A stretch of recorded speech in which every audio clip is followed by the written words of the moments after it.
Welcome to Chronicles of Lost Love, and I wonder from what part of the world you are listening to our stories at this moment. Let's start with today's story.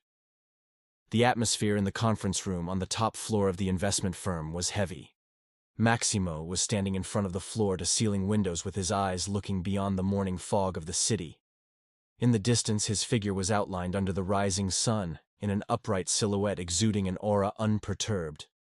At that moment, he had just turned 40 and was at the peak of his career.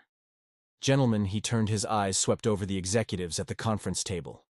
We have 10 minutes to turn the situation around and stop this crisis before the stock market opens.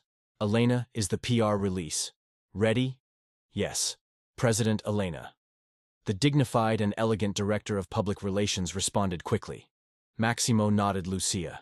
The opinion of the law department is prepared for a possible litigation. Lucia, legal director, responded confidently. Very well. Maximo's voices, he kept going steady for the next 10 minutes. Maximo leads the team to perfectly diffuse a crisis that would have devastated a normal company. The room erupted in cheers when the final numbers showed that the crisis had been overcome tonight. Let's all go to the moon to celebrate, announced Maximo. I'll treat, it's about Maximo. A successful man who founded an investment firm from nothing. The company's headquarters are in the busiest part of the financial district, and his office has views of the entire city. Success in his career didn't provide him with a full life until that fateful morning when he meets Catalina, located around the corner from the company building. The Luna Cafe is Maximo's daily stop. That morning he pushed open the glass door as usual, only to be greeted by a peculiar image. A young woman was drawing attentively in her notebook, her long golden blonde hair with a soft halo from the morning light. "Do you mind if I sit here?" Maximo asked politely. The cafeteria. It was the middle of the morning rush, and this was the only table left free. The young woman looked up, her eyes amazingly bright. "Of course I don't mind." Her voice was clear and pleasant. "I'm Maximo Catalina, 24 years old." Smiled. "You come here often. I think I've seen you before." "Every morning." Maximo took a sip of his coffee. "You are a painter, not just a hobby." Catalina closed her notebook. "I work next door as a junior designer at Nova Advertising. I just finished a year at art school." Their dialogue continued naturally.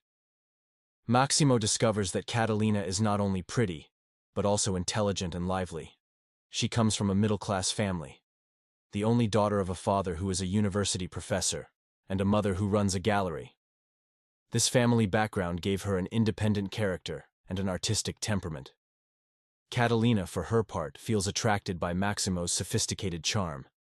He spoke with elegance, he was well-informed, and what is more important, he was understanding and supported her dreams. Their 16 years difference in age didn't seem to matter at that moment. In the following days, they often crossed paths on the moon, and little by little these clashes became dates. The two of them discovered a mutual love for art and music, and used to go to art galleries or concerts together on weekends. Maximus admired Catalina's innocent enthusiasm, a trait he had long since lost after years in the business world.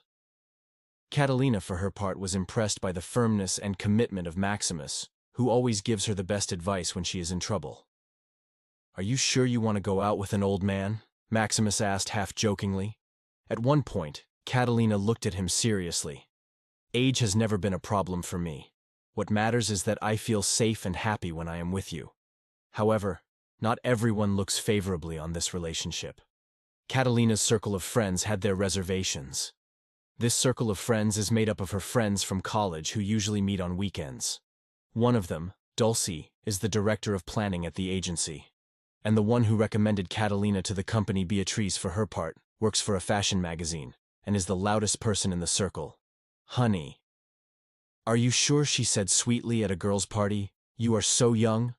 Why would you want to tie yourself to such an old man because he is different?"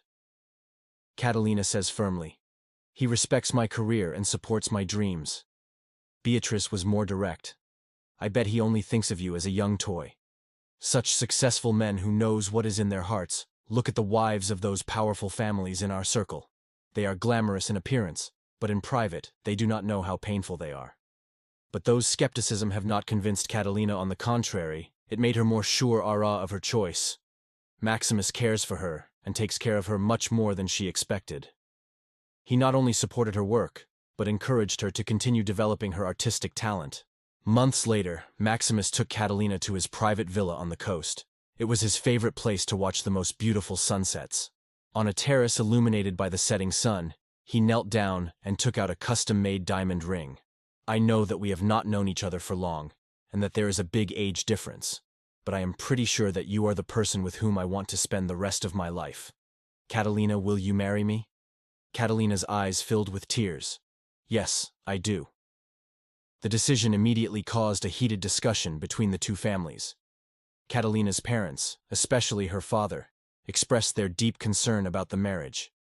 They believe that their daughter is too young and has not experienced enough of life. But the sincerity and charisma shown by Maximus ended up making the couple theirs. Teachers, after signing a detailed prenuptial agreement, agreed to the marriage. The wedding was celebrated 3 months later. It is small but shows class everywhere. The wedding was chosen in a church by the sea, and the stage was decorated with a mix of classic and modern elements reflecting the artistic taste of the bride everywhere. The eyes of Maximo shone with tears of happiness as Catalina walked towards the auditorium on the arm of her father. The guests were impressed by the genuine affection of the couple after getting married. They moved to a penthouse in the financial district so that Catalina could continue with her artistic work. Maximo transformed an entire floor-to-ceiling window into a drawing room. They went on trips together and shared the small moments of life. Catalina also tries to get used to being a posh wife, learning to do flower arrangements and attending various social events at the company. Both Elena and Lucia gave their blessing to the marriage. They appreciate Catalina's sincerity and energy, and believe that brings a new color to Maximo's life. Other colleagues in the company also liked the young wife of the president. However, behind the sweetness, dark currents emerge. Catalina's circle of friends continues to maintain an enviable style of single suite, in particular tells all kinds of anecdotes about dates at each meeting. Beatrice, for her part, usually uses social networks to brag about the luxurious parties she attends. You should have seen how crazy the party was last night, she usually says. Sweet, I wish you had been there. Catalina began with a polite smile. But little by little longing began to appear in her eyes. An inexplicable sense of loss began to grow in the back of her mind, especially when she saw her friends' social networks filled with photos of their exciting and stimulating lives as their first wedding anniversary approached. Maximo began to plan the surprise in advance. He booked a 3-star Michelin restaurant. He ordered a special jewel from Gift and planned a romantic weekend getaway. However, he did not know that fate was about to deal him a fatal blow. In addition to his busy schedule, the attentive man has noticed some subtle changes in his wife. He began to look at his cell phone frequently, sometimes laughing at the screen that always blocked, scared when he approached the study. Also used to be empty in the afternoons, replaced by more and more meetings of friends, but Maximum chooses to believe his wife. After all, their marriage was based on mutual trust. What he does not know, however, is that a storm is brewing big enough to destroy that trust. Will be the memory of the girl who smiled innocently at the moon. Her greatest regret in this life. The answer will soon be revealed. Late in the fall, before the date of the Maximum anniversary. He is in his office reviewing papers when Elena knocks on the door. President, regarding what you asked me to watch, said Elena with caution. Indeed, the lady has been frequenting the Blue Bar across the street from the Nova advertising agency lately, all with candy, and the girls took a break, but the frequency of visits has increased considerably since the fall to almost 3 times a week. Maximo put down his pen thoughtfully. He has never interfered in Catalina's social life, but the recent changes in his wife have forced him to keep an eye on her. Elena and Lucia are his most trusted subordinates. They have been working together for years, and have long since forged a trust that goes beyond that of an ordinary superior and subordinate. He continues to observe, he said calmly. Especially the movements of Santiago, the new creative director. Elena nods and leaves. Yes. Santiago. The new guy who joined Nova, advertising TR months ago. He is already making a name for himself at 28 years old. His arrival has brought Nova several major clients, as well as a vibrant atmosphere in the company. Maximus approaches the window with his eyes fixed in the direction of the Nova advertising agency. The autumn leaves flew, and he remembered the conversation with Catalina in the studio. One recent weekend morning, he said to me, "Honey, I haven't seen you paint lately." Catalina turned her back to organize her drawing kit. Her voice a little unnatural. "Work has been too busy. There's not much inspiration. Santiago has brought a couple of big projects, and the entire creative department has been working overtime. So we are going to a concert tonight." "A strange weekend," he quickly replied. "I am sorry." He promised Sweet and to the girls that he would go to the opening of an exhibition. Santiago said that the artist's work was avant-garde and inspired our project. This type of dialogue is becoming more frequent. The name Santiago began to appear frequently in their lives at the beginning. Maximus understands that it is a demand of work, but little by little he realizes that the changes in his wife are not only work-related. One does not. While working on some papers in his study, he hears Catalina talking on the phone with her best friend. "No, Sweet. I don't think there is anything wrong." Catalina's voice came from the balcony. "I just think that sometimes life is too regular. That is the problem." "Honey," the voice of Sweet could be heard clearly through the speaker. "You are only 25 years old, and you are living the life of a 40-something. Look at us last weekend. We went to the newly opened MLAT with all those creative directors that Santiago brought, and the atmosphere was great." "That sounds fun," said Catalina with a note of longing in her voice. "So come next time. Don't lock yourself up to paint all day. Seriously. Right now you live too much like a housewife. Santiago asked about you today. He said that lately he didn't see you at the project meetings."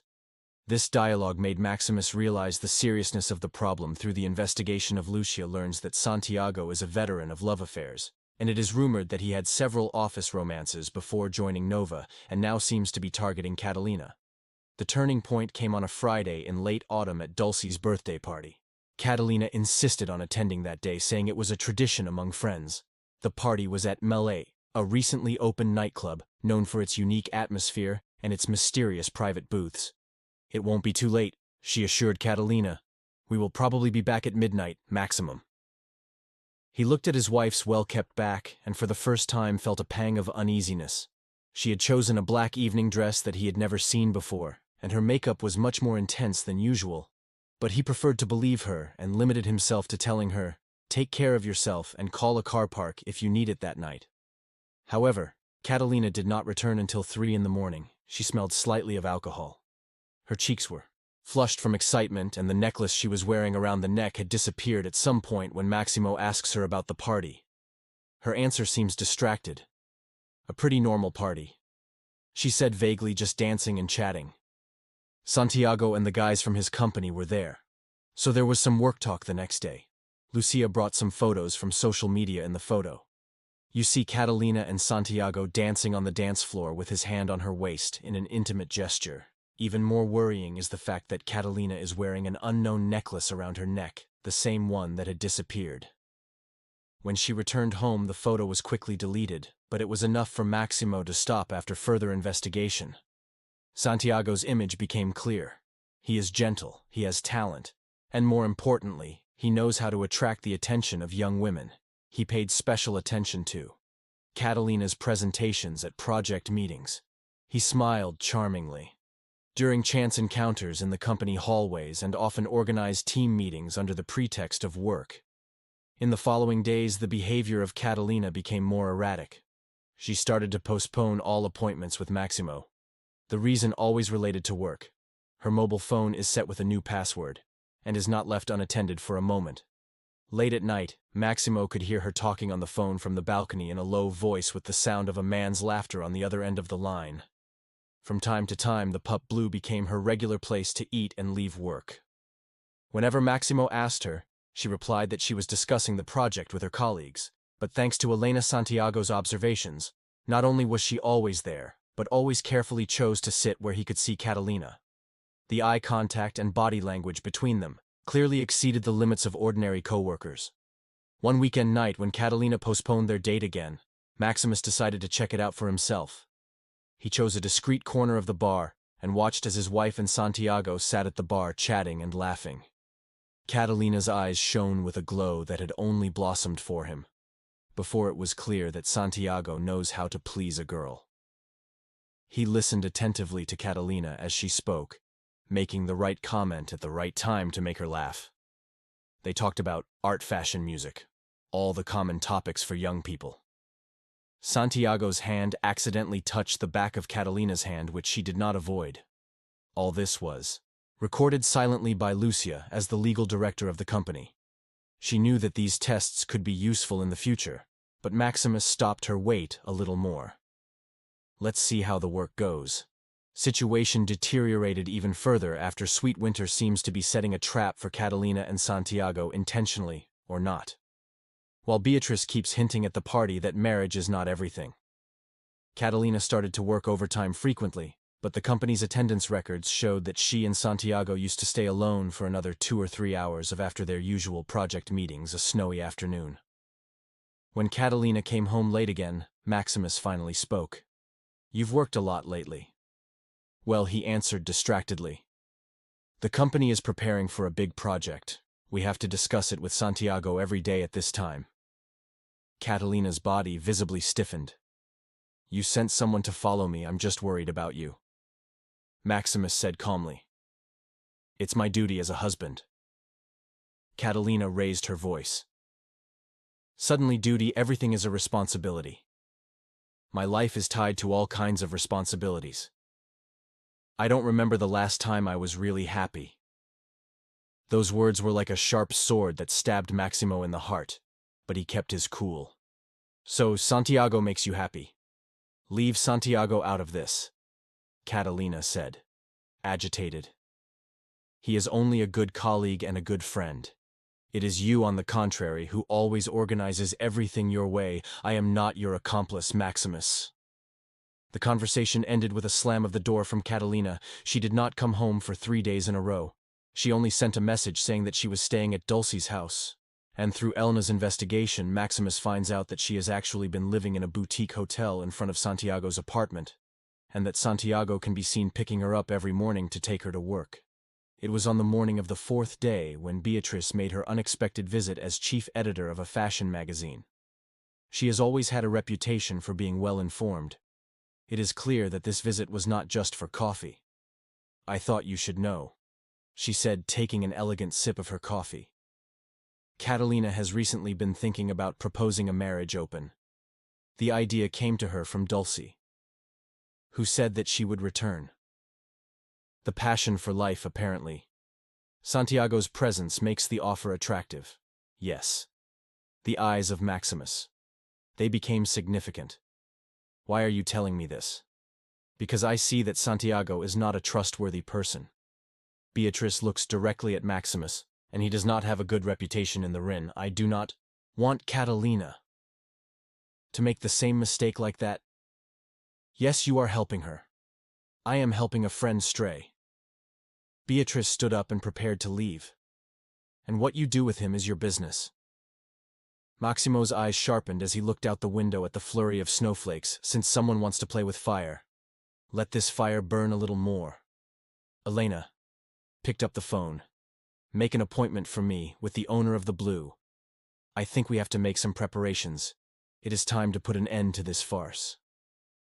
The lights of Blue's bar are still fogged when Maximus finishes his conversation with the owner in his private room, and glances at the bar as he gets up. Catalina was sitting in her usual seat, while Santiago leaned over her. The two talked about something, and occasionally burst out laughing. "The surveillance system has been completely updated," whispers. "The waiter, all angles are fully recorded and can be accessed at any time. We have also added high-definition cameras in the bar and the booth area." Maximus nodded. Satisfied, he took out his phone and oosphere between the two companies, as legal advisor in progress, answered briefly. Early the next morning, Catalina finally returns home, looking tired, but determined. Opened the door as she sat at the table. "Maximus, we need to talk." Maximus elegantly served her a cup of coffee. "Of course, that is exactly what I was going to do." Catalina took a deep breath. "I think our marriage needs some changes. I propose We try an open marriage. Maximo's expression rippled. Why? Because I need space. I need freedom. Catalina stared at him. We all do it. It's too overwhelming to live like this. We all deserve the chance to explore. Is it your idea? Or sweet? Is he advising you? Catalina was a little surprised. How did you not know there are no real secrets in this circle? Maximo said softly. Tell me exactly what you think. Catalina was quick to say. Just, for a month we can each go out with other people but stay married, so we can both find what we really want. Maximo looked at her. Thoughtfully. You mean we can all go out with other people, including sleepovers? Catalina's voice shook a little. Yes, total freedom. Maximo picked up his coffee. Interesting. Are you sure you want to do this? I'm pretty sure. Well, Maximo put down his coffee cup. It's like you say, total freedom. For a month. But I have a condition. What conditions? He looked her straight in the eyes. Honesty no matter what happens. We have to be honest with each other. It is the most basic form of respect. Catalina nodded, without noticing the coldness that shone in Maximo's eyes that afternoon. Maximo called Elena and Lucia into his office and laid out the plan in detail. Elena, as a senior specialist in public relations, will be in charge of creating expectation and atmosphere in Nova, while Lucia, with her professional legal training, will be in charge of collecting and comparing all kinds of evidence. The two career women each with their strong points, but both having suffered emotionally. Know Maximo's plan by heart. The plan soon began to be implemented. Nova received an important brand update project, a large order that she could not refuse. The project appointed Elena as senior brand consultant, who had to work 3 days a week at Nova. Elena's appearance immediately caused a stir in the company. Not only is she an outstanding professional, but she also displays elegance and the glamour of a lady from the city. He purposely chooses to appear on occasions where Catalina is often seen and occasionally heard, talking about the flirtation between her and Maximo. Meanwhile, Lucia frequents Nova as a professional lawyer. She is sensible and elegant. She speaks well and gives off the characteristic air of the upper class in her manners. Every time I meet Maximo, I feel that there is a special bond between them. Santiago begins to annoy Catalina's absent-mindedness. One day during lunch, he deliberately mentioned that brand advisor of your husband.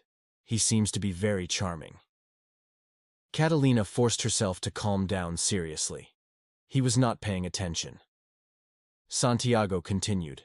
Everyone says he seems to understand his husband. Yesterday at the project meeting, they literally had an intimate talk when they talked about the brand positioning. Those words made Catalina sit up and pay attention. After work she proposed to pass by the blue one, and indeed she saw Elena sitting at the bar with Maximo. Elena was sipping her wine elegantly, whispering from time to time a few words in Maximo's ear, making him laugh. Catalina had never seen Maximo so relaxed in public to increase his concern. The next day the word spreads that Maximo and Lucia had dinner together. They were seen talking in an elegant French restaurant, and after the meal they went together to a concert. The photo has circulated calmly through the circles, and the intimate gesture of Lucia holding Maximo's hand is evocative. Have you seen that, sweet? She excitedly showed her phone to Catalina. Is your husband the one who is playing a double game? Elena and Lucia are two first-class singles in their circle. Catalina interrupted. That is what we discussed, but the voice was clearly serious. Santiago is very aware of Catalina's changes. One day after work, he deliberately invited her out to the blue. If you regret it, he said in a carefree tone, we can stop there. I don't regret anything, Catalina said stubbornly. This is the freedom I want. Yes. Santiago looked at her significantly. Then why every time he sees her husband with those two women, seems on the verge of tears? This statement hits the nail on the head. Catalina hastily left the PB with the excuse that she was not feeling well. On the way home, she could not hold back her tears. The atmosphere in the house is increasingly strange. Maximo often receives mysterious text messages, sometimes from Elena, sometimes from Lucia. Their dates ranged from formal restaurants to elegant clubs, from concerts to art galleries, as if they had traveled to all the places where she and Maximo had ever gone. And what is worse, Both Elena and Lucia know how to handle an atmosphere in their circle of friends. They will publish photos of dates that are not too exaggerated, but that are still evocative.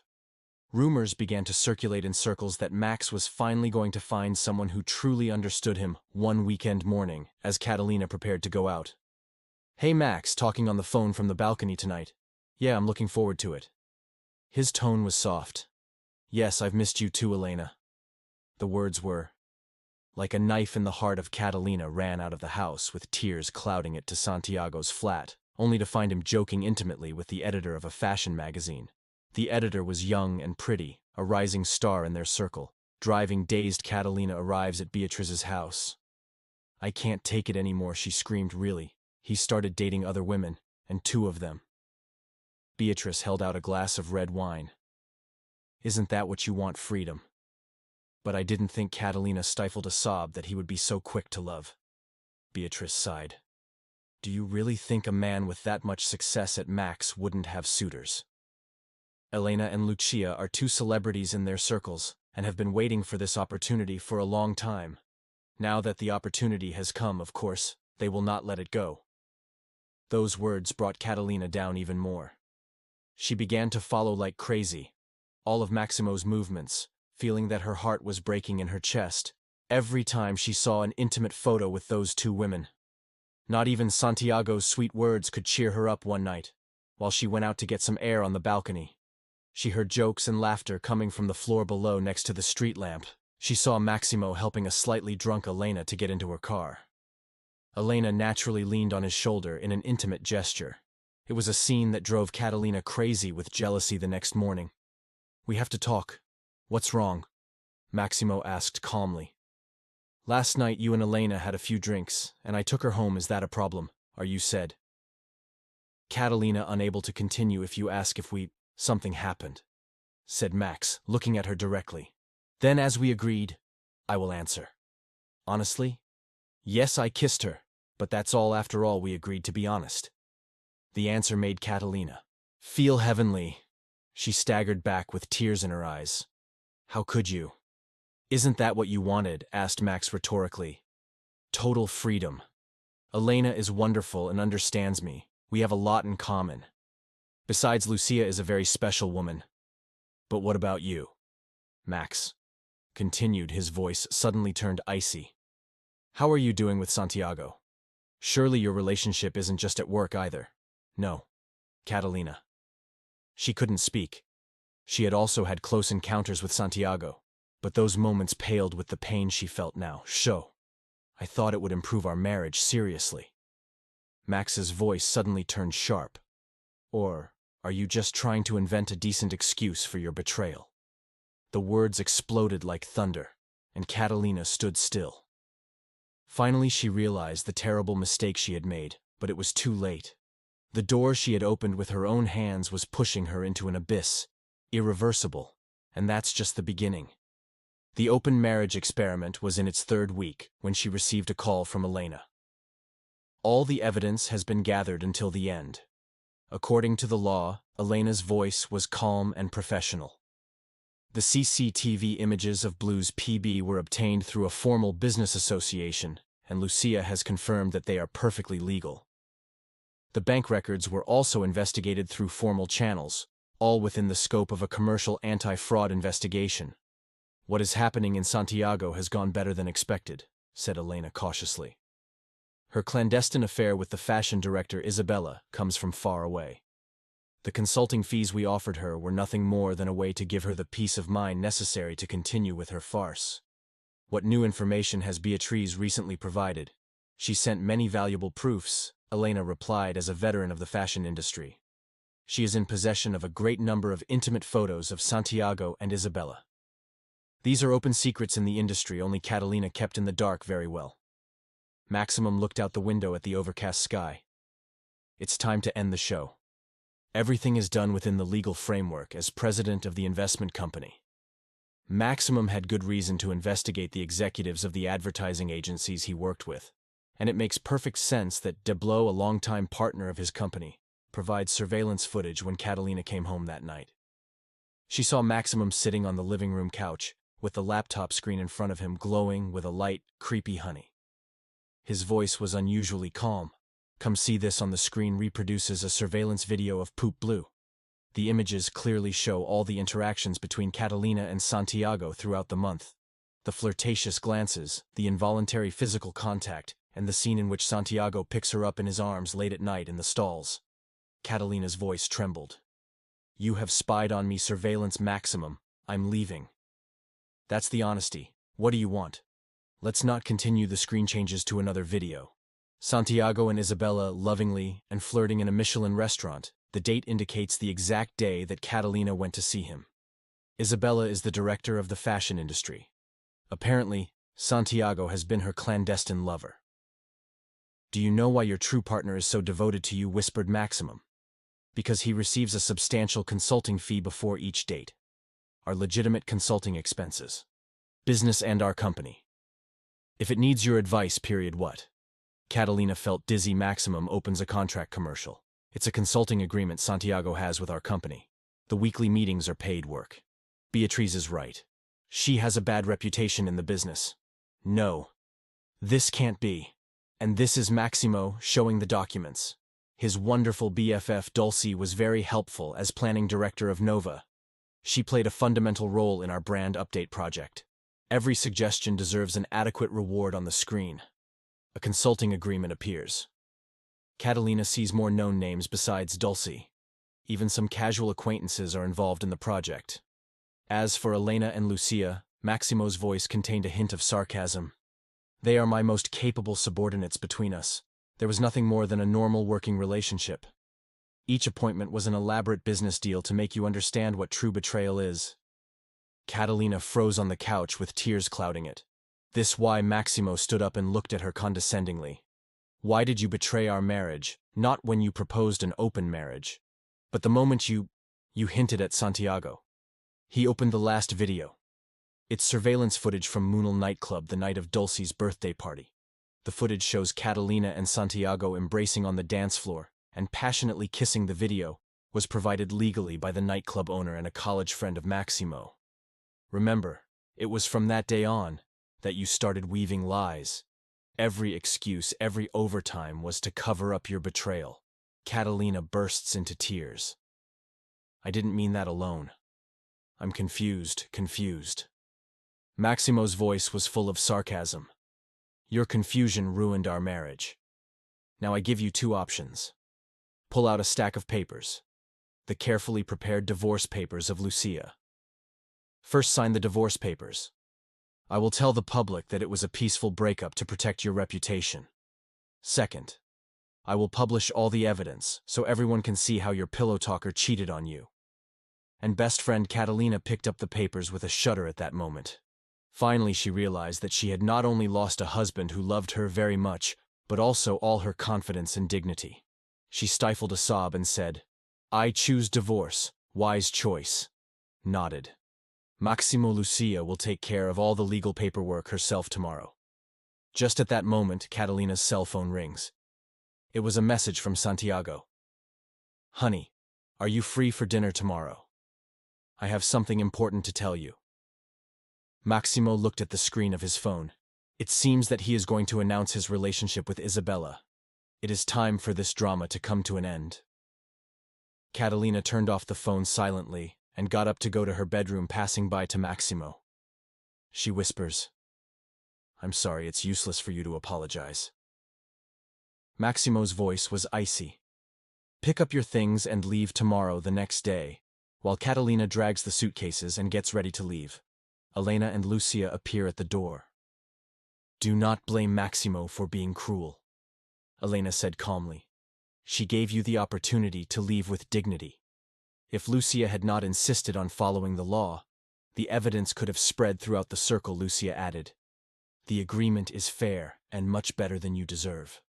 I suggest you sign calmly. It is better for everyone." When Catalina leaves the old house, she sees Santiago entering in a cafeteria with his arm around Isabella. They talked, they laughed and behaved so intimately that it was obvious that they were a couple. For a long time, it is all so ironic. Taking out her phone, she sent a shaky message to Dulcie. It was over. Shortly after, Dulcie replied, "Is that not what you want, freedom? By the way, I forgot to tell you that I have been promoted to brand director of Nova. This Prue has made a big difference in the company." The words were like a slap. Catalina then realizes that what she thought that it was a romance. It was nothing more than an elaborate business, and she, in her greed for illusory freedom, destroyed with her own hands the most precious thing in her life. That same afternoon, in a lawyer's office, Catalina signed the divorce papers. As she left the building, she saw Maximo's car parked on the other side of the street. She is discussing something with Elena and Lucia in what seems like a perfectly normal work meeting. But Catalina knows that she can no longer be part of his life at night alone in her hotel room. She was looking at old photos on her phone. Each one captures the sweet moments that she and Maximo used to spend. Since when does she use these precious memories as shackles? Suddenly, the phone rang with a group message. Isabella announced kindly that her romance with Santiago is official, with a photo of the couple posing intimately in a luxury restaurant. Here is Beatrice's significant comment. "It has long been said that human nature cannot be hidden. People like Santiago have never been a master at playing with her emotions. It's a shame some don't understand until they've lost everything." Beatrice then sent them separately. "I did what I could to warn you. I hope this lesson doesn't cost you too much, Catalina." She finally understood everything. Not only did she lose her marriage, she lost all trust in the circle where she thought she would find freedom. Everyone is making elaborate calculations, and she has become the biggest joke of all. Only Beatrice, a really sober spectator. But her warnings she herself decides to ignore outside the window. There is lightning. A storm is brewing, just like her life below the surface. Seemingly calm, there have been dark currents for a long time. Only this time, when the storm really raged, she didn't even have a port to hide in the early morning after the storm. Catalina realizes that she has spent the week in her hotel room. The sky outside the window was exceptionally clear, but her world had collapsed. The only thing left on the phone was the occasional greeting from Beatrice. Everyone else seemed to have evaporated. Sweet has been very busy in her new position, posting photos of her travels on social media. She sees Santiago say in an interview that meeting Isabella was the best thing that ever happened to me, finally breaks down in tears. All those sweet words, all those tender glances turned out to be performances with a price. During the week, she had recurring dreams about Maximum in her dreams. He is still the same man who smiles softly at the Moon Cafe. But every time he wakes up, the only thing that awaits him is a cold hotel room. "I have to see him," Catalina said in the mirror. In the mirror, he was haggard. He still has the original spirit. She sent a message to Max. "Can we talk? Please?" Surprisingly, Max answered quickly. Tomorrow at 10 in the morning in the company conference room. When Catalina entered the investment company building the next day, everything seemed so familiar, and at the same time, so strange. Elena herself came to pick her up to take her to the conference room. Max was already there, waiting with his suit on, and a calm look. "What's wrong?" he asked, opening the door. Catalina took a deep breath. "I know it's really wrong. Just give me a chance, we can start over." "Start over?" Max interrupted her. "I know what I've seen in the last month." He opened his laptop and pulled out a video. It's Santiago showing off with his cell phone in his office one afternoon. "Dude, you don't know how easy it is to fool the wife of this president. A little sweet talk, and she'll do what I say. This is a big list enough." Catalina covered her ears. "Please stop touching it." "That's not all said." Max calmly. "You know what?" he said. "Sweet about you." Naive to the point of pathetic were his exact words.